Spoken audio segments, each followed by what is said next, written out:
诚毅薇娅事故背后，扒开这个行业不敢说的真相，从龙套到顶流全记录。2025年11月27号，一段视频在网上传开了。视频里，一个人从屋顶往下跑，薇娅突然失灵，整个人撞上障碍物之后坠落，后脑勺直接磕在地面上，没有缓冲垫，没有任何防护，他蜷缩在地上翻滚，站不起来。那个人是诚毅。很多人看到这条新闻的第一反应是心疼，然后骂剧组，然后刷完就划走了。但我看完之后愣了好久，不是因为摔得有多惨，虽然确实很惨，而是因为我突然想起来一件事。2024年10月，也是诚毅，也是吊薇娅拍赴山海的时候，从高处直接摔在坚硬的台阶上。工作室说身体无大碍。再往前，拍琉璃的时候受过伤，拍与君歌的时候受过伤，拍莲花楼的时候也受过伤。一个演员出道15年，反复在片场受伤，反复说没事，反复回到薇娅上，这到底是敬业，还是这个行业有什么根本性的问题？今天这期视频，我不只是要聊这场事故，我想从这场事故往回倒，把诚毅这个人的15年全部摊开来看。从他还是个只有10几句台词的龙套演员开始，到今天手握2金15日和英雄志2张王牌，一层一层包给你看。你看到的，媒体没告诉你的，真正的问题和这一切到底意味着什么？好，先说你看到的。大部分人认识诚毅是从2020年的琉璃开始的。雨丝凤嘛，男频仙侠剧的天花板，全网爆了，诚毅一夜之间从这人是谁变成了古偶顶流。然后2023年莲花楼又爆了一次，李莲花这个角色直接封神，多次上星央视，拿了一堆奖，爱奇艺尖叫之夜年度影响力男艺人，中美电视节优秀青年演员，腾讯娱乐白皮书年度电视剧影响力演员。2024年身前没怎么宣传，照样上榜。2025年更猛，赴山海、天地剑心、长安24季3部连发，角色类型全不一样，古装市场直接被他霸了。2026年，英雄志和2金15日蓄势待发，2金15日杀青当天预约破30万，英雄志豆瓣想看超5万。这些是你在任何娱乐号上都能看到的信息，光鲜、漂亮，一路向上的职业曲线。但这只是第一层。接下来这部分，说实话，很多信息我也是翻了很久才拼出来的，不一定100%准确，但我尽量交叉验证了。诚毅，本名傅诗琪，1990年生，湖南怀化辰溪县人。家里很多人在部队，父母原本觉得他也可以走那条路，结果高中时候的他有点叛逆，朋友带着去考了中央戏剧学院，还真考上了。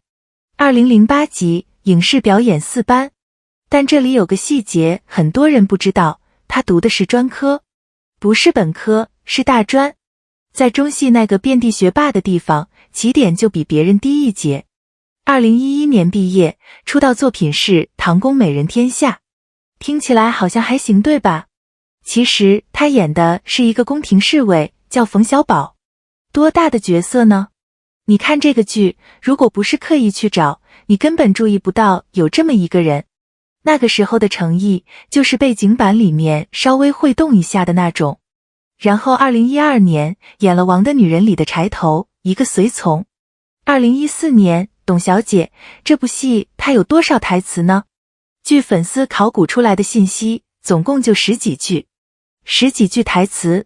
你想想看，一个中戏毕业的演员，出道3年，最多的一个角色只有10几句台词。哦对了，中间还演过电影《鬼爱》里演了个男主角苏阳，原谅我来不及爱你也是主角。但那都是什么规模的制作呢？小成本到基本没有人看过。我在网上搜了半天，连完整的剧照都找不到几张。那几年的诚毅，用他后来自己的话说，就是到处试戏，跑龙套，凌晨5点半在横店排队等通告那种。有个导演还当面跟他说过，你不适合做演员，这辈子别当演员了。说这段话的时候，诚毅眼圈都红了。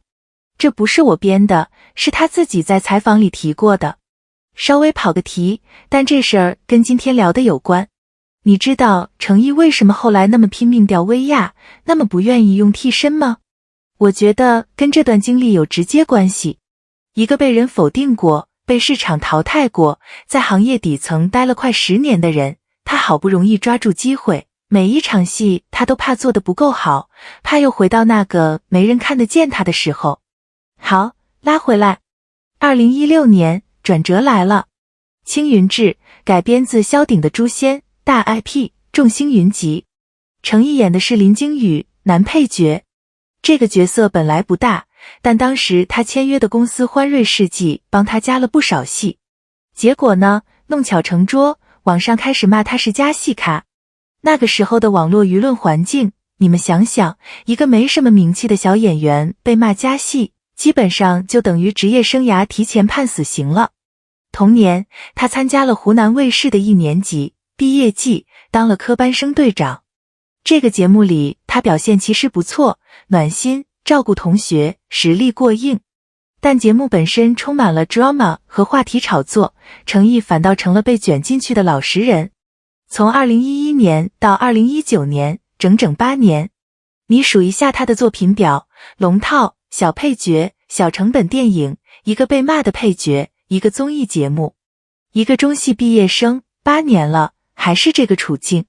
换成别人，可能早就转行了，但他没有。我说个我自己的感受啊，读这些资料的时候，我差点跳过2014到2016年那段，因为确实没什么可写的。但后来又看了一遍，反而觉得恰恰是什么都没有发生的那几年才是最值得说的。因为什么都没发生本身就是一种信息，一个年轻演员在行业里挣扎、沉默、被忽视，而整个行业不觉得这有任何问题。2019年他接了琉璃，2020年播出，爆了。但你知道吗？爆这个字背后藏了多少东西？他熬了9年，从23岁到30岁，一个男演员最好的年华几乎全耗在了没人记得的角色上。30岁那年终于红了，在内娱30岁才红，几乎已经算是大器晚成了。这是第2层。你看到的是一个顶流的光鲜履历，媒体没告诉你的是这个人在黑暗里走了多久。好，现在说真正的问题。回到开头那场威亚事故。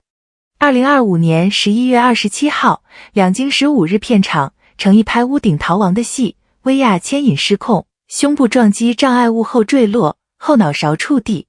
现场没有缓冲垫，没有缓冲垫。我再说一遍，没有缓冲垫。一个后脑勺着地的坠落，没有任何缓冲保护。这不是什么小制作的草台班子，这是张黎导演的26集古装传奇剧。